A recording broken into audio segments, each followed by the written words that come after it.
বাবু কথা বলেন, তুমি কি এই গ্রামের ছেলে? এটা কি গ্রাম চাচা?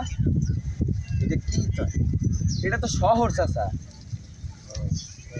আচ্ছা শোনো, এদিকে আসো।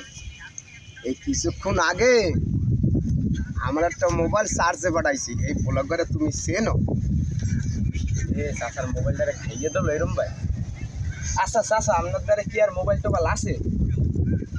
একটু মোবাইল আছে আমার, নষ্ট,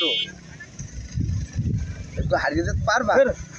আমি মোবাইল টোবাইল মোবাইল খাইনি। খাইনি।